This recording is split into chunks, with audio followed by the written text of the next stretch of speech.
Previously on Noble Lady Reformation Guide, our hero shattered the royal conspiracy, defied a deadly system, and escaped a blood-soaked arena, only to face a kingdom poised to crush her forever.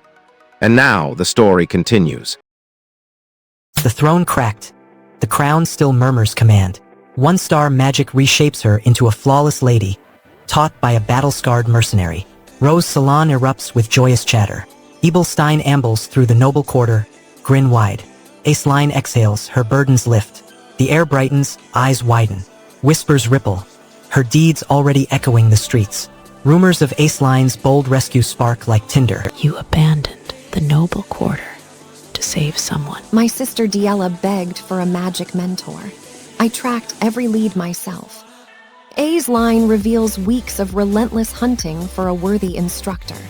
Lady Ellent nods, grateful that A's line faced the peril alone. A discreet servant leans in, spilling the secret to the assembly. His name is Derek. Derek also tutors my etiquette. Alone it's tough. The mention of etiquette hints at hidden layers beyond mere spellcraft. A noblewoman studies Aceline's ascent, impressed. I see. You've taught yourself remarkable. It's not just self-study. Derek guided me. What challenged you? Aceline's admission sparks reflection on each person's own trials. The name Derek ricochets through the hall. Aceline flinches. Ah, Derek, Derek. She rolls her eyes. Aceline nears Lady Ellent, offering a modest bow. Sorry for the interruption, she says. Lady Ellent waves a hand, smiling, and assures her it's fine. They stand beside a cluttered desk of scrolls. A faint magical aura lingers in the air. Lady Ellent asks, "What brings you here?" Setting the stage for a talk on Dailla's training. Oh, sorry. Was interrupting your training. Aceline confesses the difficulty of reading their father's emotions, noting everyone in the mansion shares this struggle. She decides to accept what must be and believes children can change. Embracing flexibility lets her guide the younger generation toward her reform plan. Hard to read his feelings. Everyone agrees. I'll accept what I must. Kids can change. A looming council meeting will test her resolve. She admits she missed the signs for too long. Dailla's rapid growth forces her own change. She thanks Derek for tutoring Dailla, calling him her savior, and vows to apply his lessons to herself. This marks her shift from passive observer to active reformer, crucial for altering her doomed fate. The mercenary-turned-mage steps forward, declaring his instruction ends. Nothing remains for him to teach Aceline. He closes his lesson, leaving her without further magical guidance. Aceline must now rely on her own abilities, threatening her progress without a mentor. Aceline must now navigate the court on her own. Aceline confronts the mercenary-turned-mage, demanding he acknowledge his teachings are finished, leaving her to master magic alone as Dailla's wild power reshapes the court. She draws fierce determination from Derek's counsel and Lady Ellent's bright approval, yet loses the safety of a teacher's hand, feeling both empowerment and terrifying isolation. The lingering mystery of Derek's reputation hangs heavy, and Aceline must choose between chasing the whispered promise of star magic or risking a court-wide backlash without a mentor. Trust no one. Subscribe to Manwa with Harry to see who turns next. The head butler now cradles the kingdom's spellbook, its dark ink pulsing with doom. He eyes Lady Dailla, wild-born, raw magic blazing brighter than any noble. He warns Kino, push her again and her wings will shatter. The warning crackles, marking Dailla's power as coveted yet fragile, and stakes the cost of interference. Every step he takes now hangs the fate of Dailla on a razor's edge. The butler strides forward, declares Dailla worthless to the house. He repeats the threat. Any more defiance will cost her everything. Dailla bows, nods, and walks out, leaving the marble corridors behind. Her departure ignites a new path, a fire she must forge alone. You fold your cloak, nod once, and stride toward the stables. Declaring a return to mercenary life, you promise to study magic with relentless focus. You tell Dailla that once she hones her skill, you'll meet again in Ebelstein for her debut. Your words set a target, a timeline, intertwining futures as Lady Aces visit Looms. You add that when you next meet, your own power will have grown enough to teach Dailla something new. The promise ignites her determination, tying personal growth to the imminent political storm. Lady Ace's arrival threatens to reshape the Duplain family's standing. Lady Dailla storms toward the departing mercenary, snapping, "You're annoying." Lady Heiju turns to Derek, the mansion's swordbearer, and asks, Then, she follows with, "Derek would stay here for me, wouldn't he?" Derek nods, eyes steady, promising to guard the estate while she departs. His loyalty offers a sliver of comfort amid the chaos. She then checks on Lady Daila's health. A young servant rushes forward, bowing low. "Lady Daila, are you all right? Are you feeling unwell anywhere?" Daila blinks, shakes her head, saying nothing yet. The servant's concern highlights the mansion's sudden panic after the outburst, exposing Daila's fragile state. Daila soon answers with resolve. Lady Daila lifts her chin, eyes sharp. She declares she will not repeat past mistakes. Lady Heiju tells Daila it was an honor to teach her, urging her to remember the magic she learned. Daila laughs, declares she'll proudly call Heiju her teacher, and warns that quiet life is over now that she's the teacher of the great Daila Catherine Duplain. Their banter seals their mentor-student pact and foreshadows Daila's rise in the Duplain lineage. Haha, sorry, but I'm going to proudly say you're my teacher. You won't be able to live quietly anymore, you know? You're the teacher of the great Daila Catherine Duplain, after all. Lady Heiju walks to the carriage at the Duplain gate. The carriage speeds onto the cobblestones of the Ebelstein commercial district. Stalls line the streets, merchants shout, crowds hustle past. Heiju peers through the window, noting the bustling market's chaos. The district pulses with trade and gossip, and her arrival puts her on the path to Lady Ace's upcoming visit. This setting prepares the stage for political maneuvering.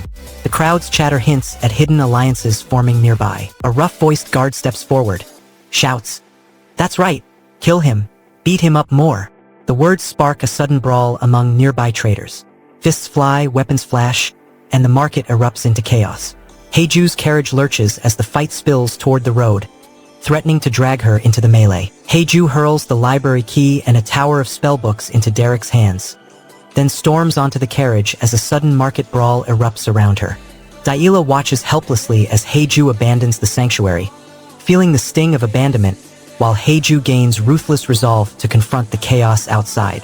The smoldering market looms, blood spattering the cobblestones, and Heiju's narrowed eyes hint at a hidden enemy poised to strike before nightfall. The world is expanding, and you'll want a guide. Subscribe to Manwa with Harry. Our triumph flickered.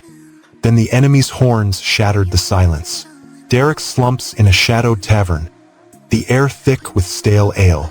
Beldun slides a crystal goblet of honey-kissed wine, dubbing it the noble's classy drink. Derek lifts it, inhaling the sweet perfume that drags him back to palace feasts and aristocratic whispers. The sip ignites a pulse of privilege, binding him to the elite's expectations. Around them, murmurs coil like serpents. Beldun's gaze sharpens, his next words cutting the tension. "Your pallor betrays you," he snarls, demanding an answer. A sleek noble leans forward, eyes narrowing like cold steel. "Have you always been this ghost white?" he asks, voice dripping with accusation. I start tomorrow, as soon as possible. Beldun's expression hardens, and he slides a sealed parchment across the table. The contract outlines a perilous duty within the noble's sparring arena, a live dummy role fraught with death. Derek feels the iron weight of the promise, his pulse racing. A courier bursts in, name flashing, Ming Ming, hinting at hidden motives. The parchment trembles in Derek's grip, sealing his fate. A young courier shouts, "Ming Ming," drawing the noble's attention. He thrusts a thin parchment stamped with the star spellbook seal into Derek's hand. The seal glints in torchlight, a silent threat. Derek's eyes widen as the stakes climb, the arena's stone walls looming like a tomb. An apprentice gestures at Beldun, shouting, "See Beldun then." The comment draws a brief chuckle from the crowd, lightening the mood. The exchange shows how a single remark can shift focus in the cramped arena, redirecting attention away from danger. The conversation drifts toward the freezing air outside. Pelline shivers, complaining the temperature has dropped to an impossible 13,001 degrees. Beldun laughs, teasing that only youth could survive the Kent Mountains' harsh trek. Their banter lifts spirits but underscores the brutal cold threatening their stamina before the next trial. A grateful trainee whispers thanks, feeling renewed vigor. A weary trainee sighs, "Thank you, I feel alive again," as arena heat returns. The chosen commoner, a wiry youth, is led into the arena by two armed guards. Magical sigils blaze the floor, and nobles watch from lofty balconies. The commoner bows, steps onto the marked circle, a faint aura surrounding him. The scene sets the stage for Derek's assault, the noble's eyes demanding a spectacular display. The first magical blast readies to crack the arena. Derek steps forward, voice booming, "My name is Derek." A noble teacher watches, muttering he's heard the name before, hinting at a hidden reputation. The crowd's attention sharpens, pressure mounting as the arena preparation begins. My name is Derek. The teacher drags him toward the sparring circle. The circle glows, awaiting his first move. Derek storms into the arena. His name roared across the stone as sigils flare beneath his boots. The teacher shouts, "Unleash your full star spell on the trembling commoner." A blinding blast erupts, searing the air. The assembled nobles murmur, their whispers laced with fear of his infamous reputation. Derek senses his life hanging by a thread, aware that a single misstep could strip him of his hard-won honor and end his existence. The crack of magic still echoes, sealing his destiny. Star-level energy surges, shattering the arena's magical barriers. An ominous shadow creeps behind the commoner, hinting at a retaliatory strike that could topple Derek's precarious place among the aristocracy. The shadow lunges, and the outcome hangs in the balance. Brains over brawn every single time. Subscribe to Manwa with Hari. Flames roar through the courtyard. The noble lady disappears in a blaze, leaving nobles stunned. A low-born prodigy snatches the coveted first-rank title, and the assembly erupts in gasps. Lee Hae-ryong fixes the newcomer with a cold stare, voice slicing the smoke. Your tongue's as twisted as your magic. Resist with everything you've got, just like I warned. The commoner narrows his eyes, fists clenched, ready to strike. Hae-ryong's challenge ignites a deadly duel, and the boy summons a hidden spell. Lee Hae-ryong steps onto the marble sparring arena, the noble crowd leaning in. The low-born prodigy bows a fraction, his face a mask of unreadable steel. He whispers, As you command. Lord Park strides into the wreckage, scanning the broken arena. He nods at Hae-ryong's daring tactic. A noble with such adaptability, impressive, he murmurs. Leaning toward nearby onlookers, he whispers a covert invitation to join the Hari squad before the system collapses, hinting at a hidden network. His endorsement fuels her resolve to fight unconventionally. The smoldering arena still glows, while the commoner readies his next strike. Dust drifts over the shattered arena. Lee Hae-ryong stands among cracked columns, breath ragged, robes torn. The commoner crouches, a smoldering wand clenched, his gaze fixed. Their silhouettes stretch long shadows across the ruined walls. No words spill, tension crackles. Lee Hae-ryong deduces the foe employed delusion magic to erase sound. He anticipated her reliance on hearing, turning her advantage into a flaw. She remembers the first ice spear missed amid the silence. This insight forces a rapid adaptation. She must fight without auditory cues. Delusion magic kills sound. He counted on my hearing. No wonder the first strike missed. He closes the gap, aiming to catch her off guard. Lee Hae-ryong proclaims she won't let him win. She hurls a defiant warning. The arena stays hushed, yet her voice pierces the magic. Her resolve sharpens, focus unbreakable. Not a chance. He rushes forward, accelerating his assault. Lee Hae-ryong spots the opponent drawing near. The commoner bows his head slightly, murmuring thank you, accepting her acknowledgement. His gratitude marks the end of their clash and the birth of a partnership. United strengths promise to reshape future battles. Thank you. Lord Park watches from the sidelines, already scheming their next move. Stop. Remember that name. You'll need it. Lee Hae-ryong steps back, arms crossed, watching the commoner lower his head in a brief bow. His smirk fades as he accepts her praise. Lord Park lingers at the edge, eyes narrowing, already drafting a scheme to exploit their newfound alliance. The crowd murmurs, sensing a shift in the balance of power. This fragile partnership could reshape the looming court intrigue. Lady Jang plots her next move against Hae-ryong. Lee Hae-ryong channels a crackling surge from her histone talisman, the energy snapping through the air. The commoner freezes, his assault halted, eyes wide with stunned awe. Hae-ryong swallows her pride, admitting she misjudged him. The commoner bows, granting her respect and sealing an uneasy alliance that could reshape their world. As they seal their pact, Lord Park's silhouette looms, eyes narrowed, signaling that their newfound bond draws dangerous attention from the hidden enforcers of the School of the Wild. I read the raw chapters so you don't have to. Pay it forward and subscribe to Manwa with Hari. A commoner mercenary just out fought the kingdom's master star Mage in a single bout. He darts forward, dodging a blazing comet spell. He slashes the mage's wrist, shattering the conduit. The mage staggers, his eyes widening as the spell fizzles. Onlookers gasp, court guards raise spears. The mercenary grabs the fallen staff, thrusts it into the ground, and a burst of raw magic knocks the mage back. The mage lands hard, his robe torn, and snarls, "You dare!" The mercenary smirks, breathing hard, and steps back, ready for the next strike. The noblewoman watches from the balcony, her expression shifting from amusement to curiosity. The old magic teacher, hidden in the shadows, narrows his eyes, noting the mercenary's unconventional technique. The noblewoman lowers her blade, a smirk playing on her lips. She steps forward, her voice cutting through the lingering clang of steel. "It's you, isn't it? The mercenary who taught Diella," she declares, her tone mixing accusation and admiration. The mercenary's eyebrows rise, surprised by the sudden reference. He nods once, acknowledging the past lesson he gave to Diella, the famed apprentice of the Star Mage.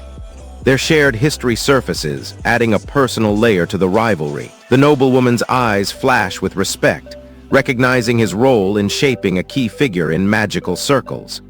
The mercenary chuckles, a low sound that hints at both pride and regret. The mercenary turns to Lady Hae-ryong, noticing her eager expression.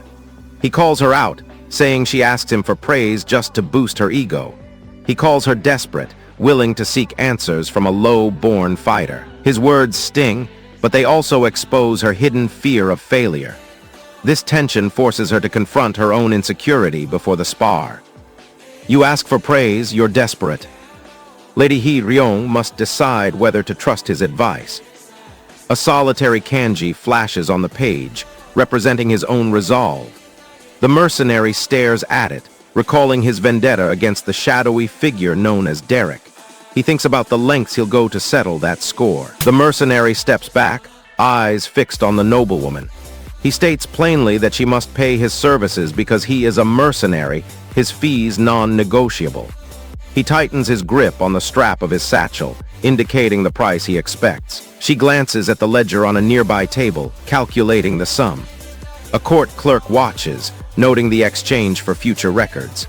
The noblewoman frowns, realizing the cost of their alliance may be higher than expected. She asks if the fee could be reduced, but he refuses.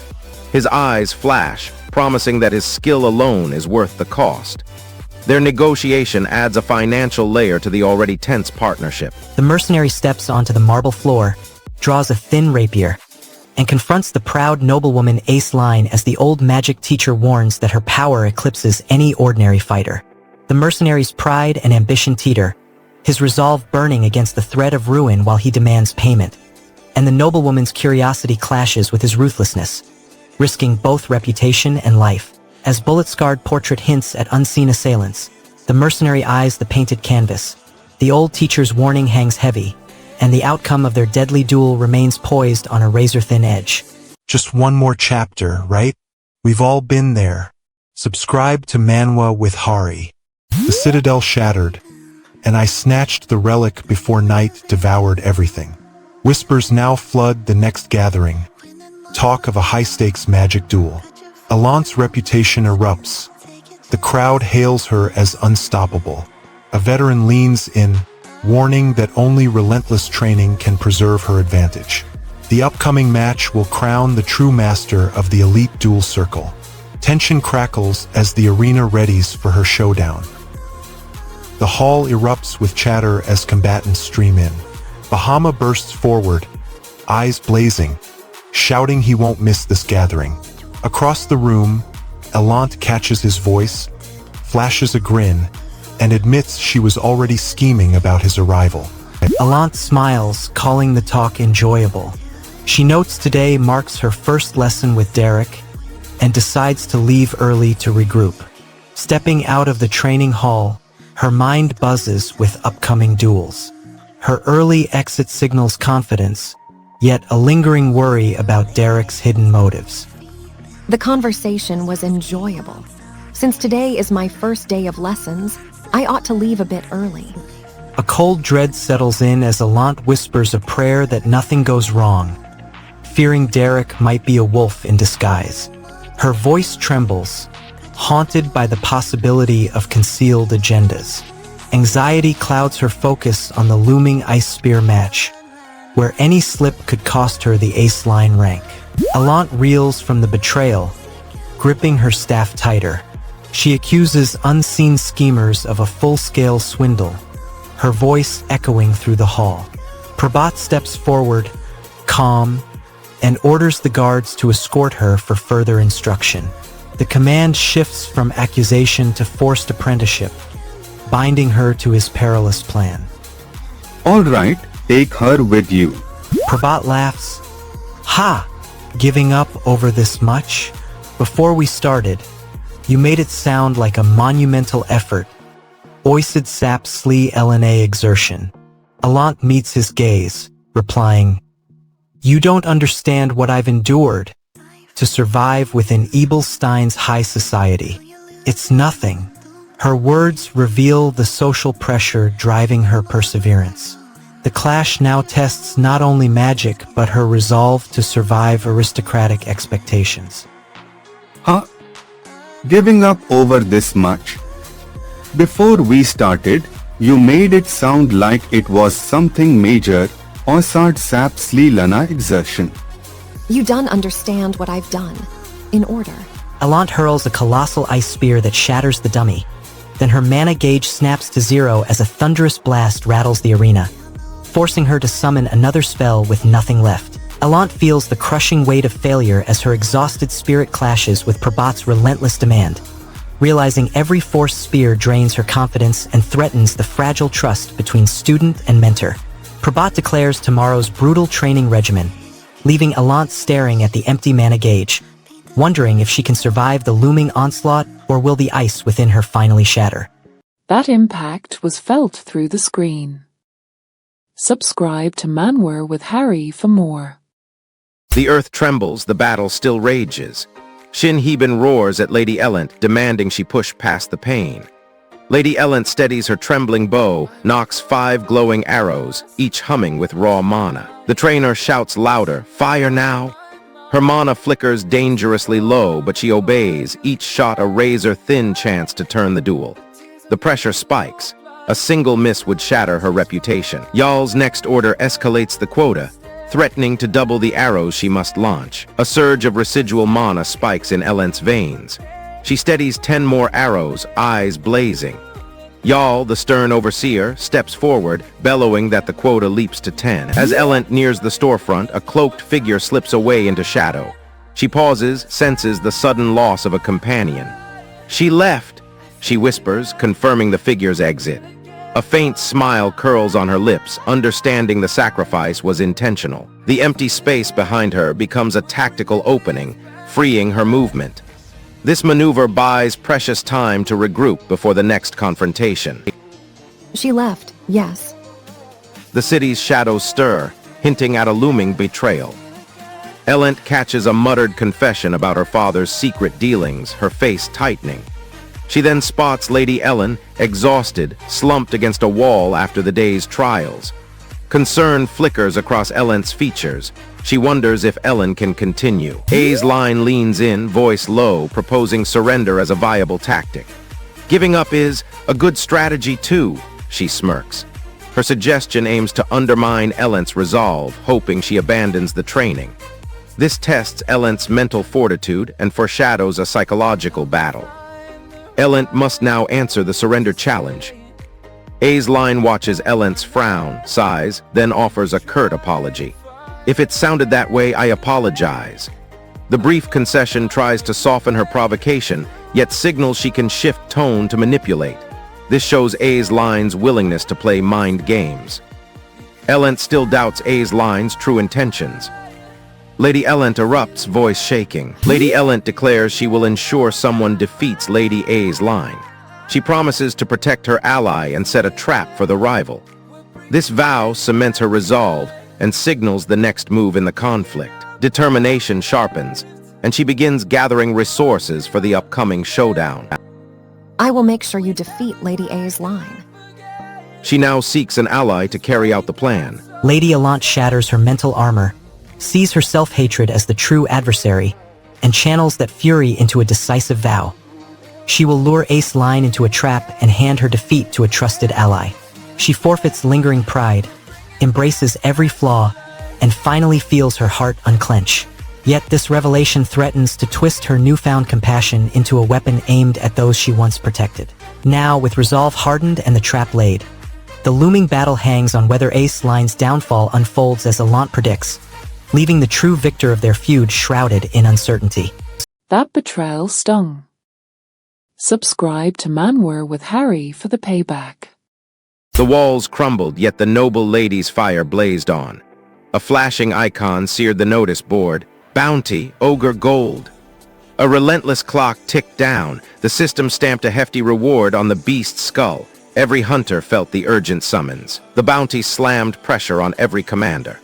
The Ogre looms, endangering the region and the imminent Delel ceremony. Tristan now stands at a crossroads.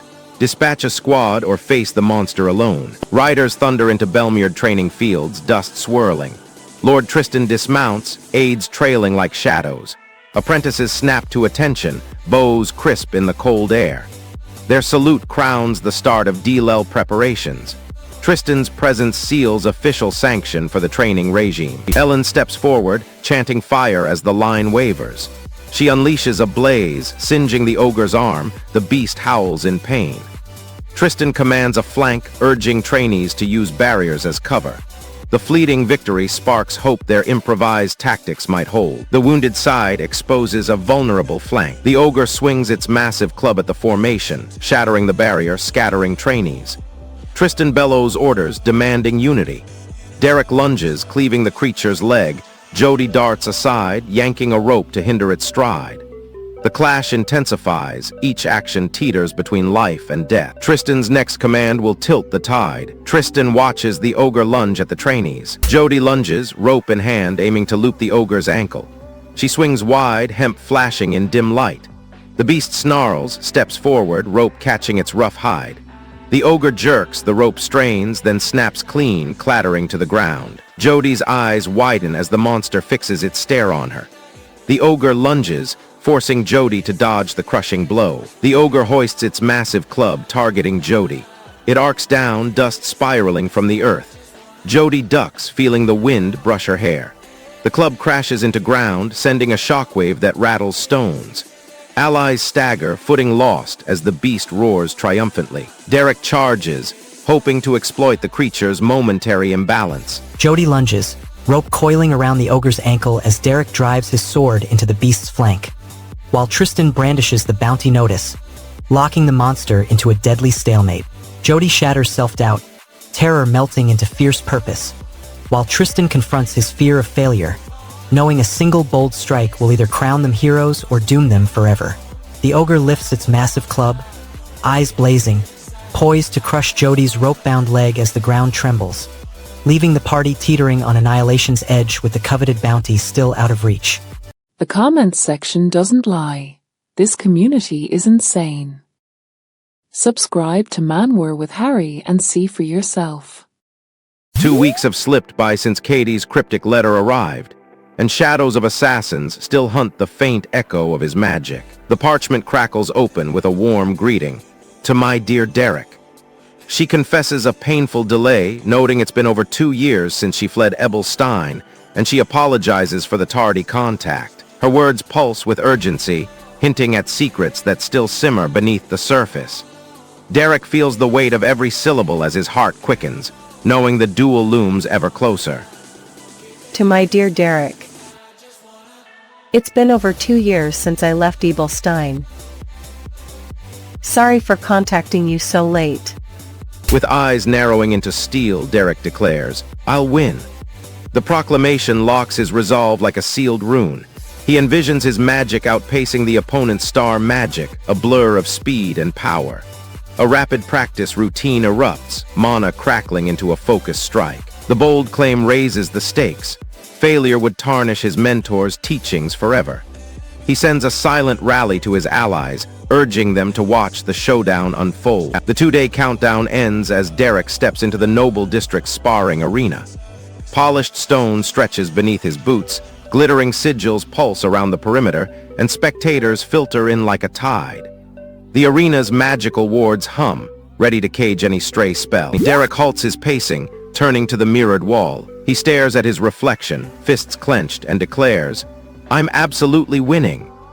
The proclamation rings with false certainty, yet the slam of his palm against the wooden board sends a resonant crack through the room, startling nearby apprentices. His bravado masks a tremor in his hands, but the crowd outside watches his swagger with bated breath.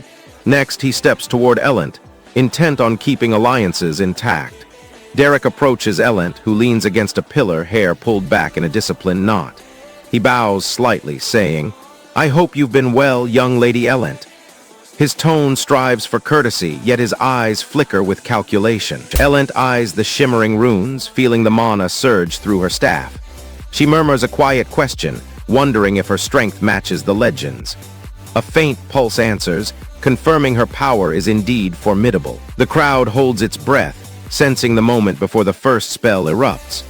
Derek tightens his grip, aware that Ellent's confidence could shift the duel's balance. A's line raises her staff, preparing the opening attack. Ellent mutters, but still. Allant unleashes a blinding blue bolt that shatters the rune-etched floor, forcing Ace Line to retaliate with a searing crimson wave, igniting a volatile clash of raw mana. Derek feels his confidence crumble as Allant battles her own doubt, while Katie's revelation about the rare Belmia Road bloodline fuels Allant's desperate hope to prove her worth. As the arena's magical barrier flickers and the crowd holds its breath, Ace Line eyes Allant's trembling staff, hinting at a hidden power that could shatter both fighters' fates. YouTube might never recommend this channel to you again. Don't risk it. Subscribe to Manwa with Hari right now. Flames lick the shattered battleground. Enemy troops surge forward. Her illusion gorges on mana while my ice-tipped spear shreds the deceit. Ellen's mana erupts, a fierce blue flare. Lymon's eyes widen as the power spikes, fearing a rapid drain. The surge threatens to sap her reserves in heartbeats. Ellen's magic. Lymon darts through the smoke, hunting the glowing source. Ellen fires a rain of arrows, each bolt leeching her mana with brutal speed. Lymon sweeps the battlefield, his gaze locking onto the glittering flare. He spots her silhouette amid the chaos and roars. The onslaught threatens to hollow her reserves completely. Ellen stares at the spiraling mana, a strange luminescence blooming across the field. She murmurs in awe, questioning the abrupt surge. The anomaly signals a concealed mana alignment force that could tip the scales. What is that? Ellen glides sideways, her cloak snapping as she evades Lymon's leaping thrust. The hidden mage sketches luminous sigils in the air, raw mana sparking around the trio. Ellen's aura flares, a surge of power igniting her form. This visual shift signals a fresh offensive. Ellen's next move will reveal the hidden arrow. Ellen looses an arrow that whistles, its tip humming with raw energy, no chant, no visible mana flow. Arrow. Since when? I can't sense the spell or mana. Did she hide one arrow? She prepared for a moment. Ellen's surprise attack proves she can fire without traditional magic, catching the opponent off guard. Both sides pause, reassessing the new threat. Ellen's eyes widen as the ambient mana slips from her perception. She declares she can't feel the surrounding flow, a crippling blind spot. Without that awareness, she risks a lethal ambush.